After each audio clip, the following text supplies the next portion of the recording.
महाकालेश्वराय नमः नीलकंठेश्वराय नमः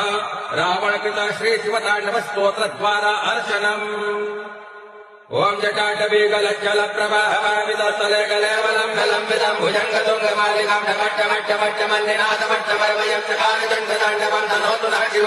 जटाकटाहतं रमाभ्रमण्डलं परिर्धरे विलोलबीजवल्लरी विराजमानमुण्डले धगद्धगद्धगज्ज्वल लाटपट्टपावके किशोरचन्द्रशेखरे रथे प्रदक्षिणं धरेन्द्रनन्दने विलासबन्धु बन्धुरत्पुरद्दिगन्तु सन्तुति प्रमोदमानमानसे कृपाकटाक्ष धोरणे निरुक्तदुर्धरापदे क्वचिद्दिगम्बरे मनो विनोदमेतु वस्तुने जटा भुजंग गोचरीय मेदुने मनो विनोदमद्भुतं विहतभूतभातरे सहस्रलोचन प्रभेद भेटले कशेखरा प्रभुन धूले धोरणे विधोधरांग पीठभो भुजंगराजमालयानि वज्रजाटजूट महाकालेश्वराय नमः नीलकंठेश्वराय नमः रावणकृत श्री शिवतांडव स्तोत्र